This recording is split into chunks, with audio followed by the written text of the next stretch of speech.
The Gardener's Grim Harvest, the Bruce McArthur story. Episode 1, McArthur and the Victims. Welcome to Ontario Cold Cases, Canada's True Crime Podcast.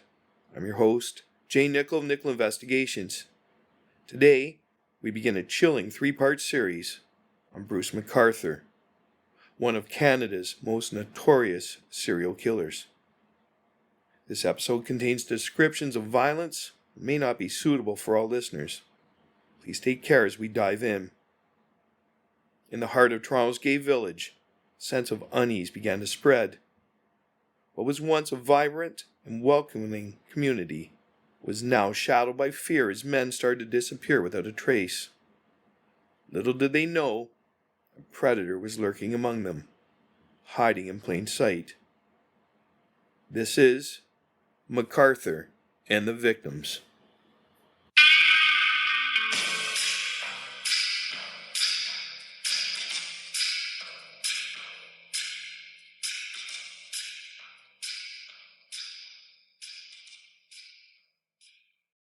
Ontario Cold Cases, Canada's True Crime Podcast. It's gripping true crime podcast uncovering unsolved murders, disappearances, and forgotten crimes from Ontario and beyond. Told with deep research, compelling storytelling, and a voice for the victims.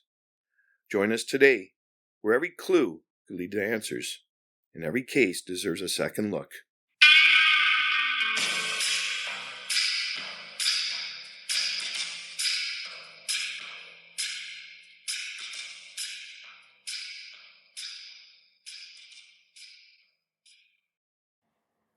It's a quiet night in Toronto's gay village. The streets are hushed, save for the faint hum of neon signs outside bars like Woody's and the Black Eagle. Cool breeze rustles the posters taped to lampposts. Faces of men who've gone missing, their smiles frozen in time.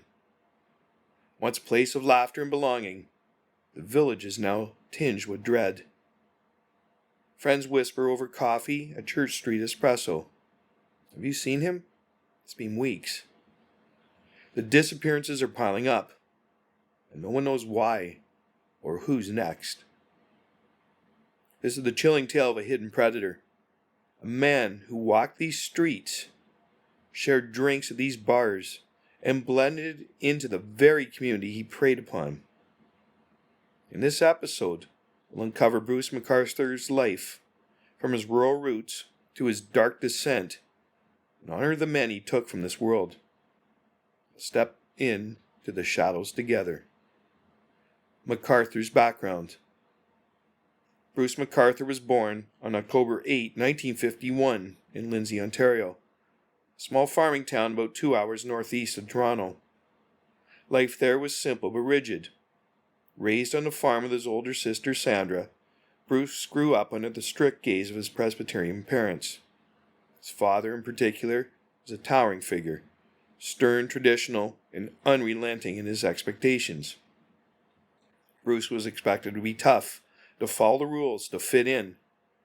But even as a boy, he felt different, wrestling with an identity he couldn't yet name. School wasn't much of an escape. Classmates later described him as a quiet, bit awkward, always on the outside looking in. His sister once said, he tried so hard to please Dad. It was like he was wearing someone else's skin. That pressure to conform, to suppress, followed him into adulthood. In 1970, at 19, Bruce packed his bags and headed to Toronto. The city was a world away from Lindsay's Field, a place where he could reinvent himself. He enrolled in a business college, met Janice, and married her in 1973. They had a daughter and a son, settling into a suburban life that looked picture perfect. Bruce worked as a traveling salesman for a clothing company, charming clients with his easy smile. But beneath it all, he was hiding a truth that gnawed him. After 20 years of marriage, the cracks began to show. In the late 1990s, Bruce came out as gay, a revelation that stunned his family but set him free. He left Janice and moved to the gay village, a neighborhood where he could finally breathe. He threw himself into the community, making friends at bars like Zippers and volunteering at local events. He even picked up odd jobs, like dressing as Santa at the Eaton Center, delighting kids with his hearty laugh and white beard. By the early 2000s, Bruce had found his footing as a landscaper. His company, Artistic Design, earned a reputation for precision. Lawns trimmed to perfection, flower beds arranged just so. Clients trusted him implicitly, even letting him store tools and planters at their homes. One of those homes, a Mallory Crescent, would later become infamous. To the village, Bruce was a familiar face. Quirky, friendly, harmless.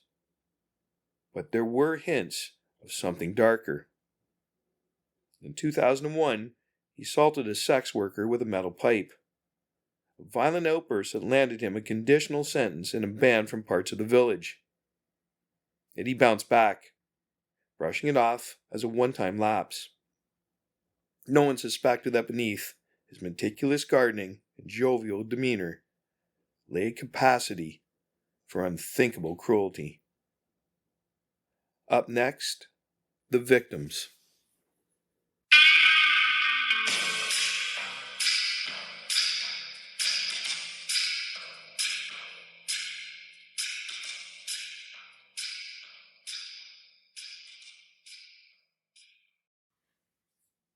The victims. Now we turn to the men Bruce McArthur targeted, and I apologize for any mispronunciation. 8 lives cut short, each one leaving a hole in the gay village. These weren't just victims, they were individuals with passions, struggles, and stories that deserved to be told.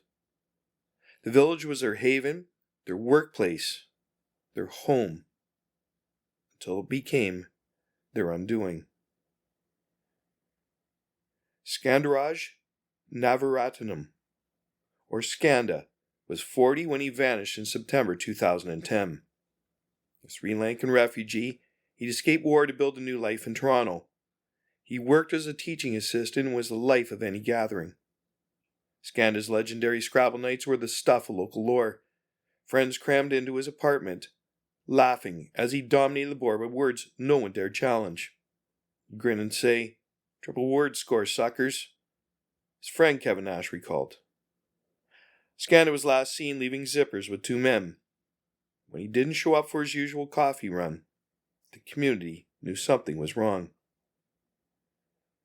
Abdulbasir Vazi was 44, a father of 2 from Afghanistan. He lived in Brampton with his wife, but found escape in the village's nightlife. A machine operator by trade, he was reserved but warm, a man balancing 2 worlds. On December 29, 2010, told his wife he was working late. Instead, he disappeared. His car later found abandoned near Mallory Crescent, a clue that went cold for years. Majeed Kayhan, 58, shared a similar story. Another Afghan immigrant. He had a family in Scarborough but an apartment in the village. He was quiet, introspective, often spotted sipping tea at a cafe on Church Street. He went missing in October 2012, leaving his loved ones grasping at shadows. Soroush Mahmoudi, 50, fled Iran to escape persecution. In Toronto, he kept to himself, but lit up around friends at the community center. His warm smile was his trademark. He vanished in August 2015, and his wife's desperate pleas for help echoed through a system slow to respond. Kirushna Kumar Kanaganartnam, 37, was a Tamil refugee from Sri Lanka.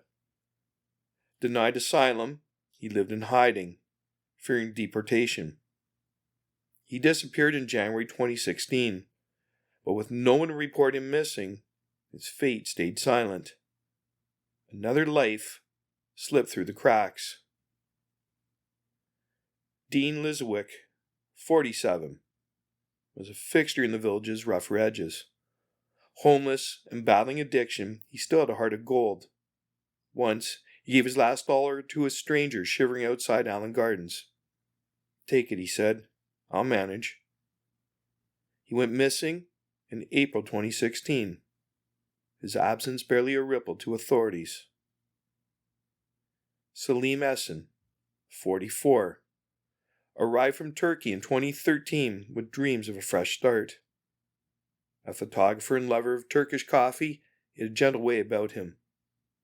Friends called him a dreamer, always planning his next trip. He disappeared in April 2017.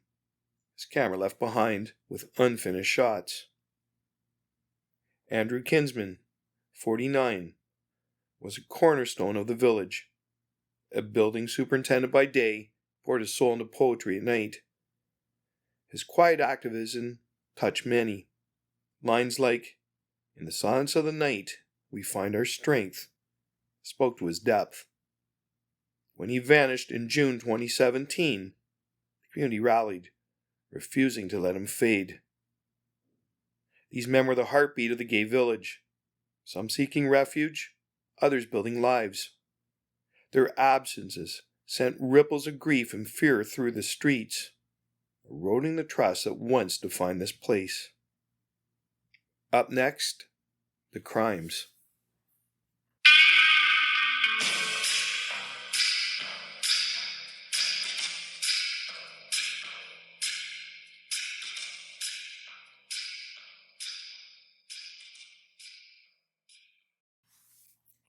The crimes. Bruce McArthur's crimes stretch from at least 2001 to 2017, a slow, sinister thread woven through the village. He preyed on the vulnerable, immigrants, refugees, men with secrets or struggles. He used dating apps like Grindr to lure them, offering connection, maybe a drink, maybe more. Once they were alone, he struck, strangling them, staging their bodies and taking photos as twisted keepsakes. He dismembered his victims with care, hiding their remains in planters at his landscaping clients' homes. That house on Mallory Crescent became a graveyard, with bones tucked into soil he'd tended for years. His gardening skills, his pride, masked, became a shield, masking horror in plain sight. For years, he evaded suspicion. The village buzzed with unease. Whispers of a serial killer grew louder with each disappearance. Friends begged police to act, but the warnings were brushed off. No evidence, they said. It wasn't until Andrew Kinsman vanished that the tide turned. His friends wouldn't let it go. Posters, searches, pressure. The predator's time was running out. In conclusion, the lives of Skanda, Abdulbasir, Majeed, Soroush, Kirushna, Dean, Selim, and Andrew were stolen in a place meant to be safe. Bruce McArthur turned a sanctuary into a trap, exploiting the trust of a community that welcomed him. As an investigator, I've seen how danger can hide behind a familiar face, how evil can thrive where we least expect it. This tragedy cuts deep. Next time, in episode 2, we'll unravel the investigation's rocky start, why it took so long to catch him, and what finally broke the case open. For now, let's hold space for these men, whose stories remind us to look closer, to listen harder. Thanks for joining me on Ontario Cold Cases, Canada's True Crime Podcast. If you have tips on this or any case, reach out. Till next time, stay curious and stay safe. Because every case deserves answers, and every victim deserves justice. Subscribe now to Ontario Cold Cases, Canada's True Crime Podcast. Episodes available wherever you get your podcasts.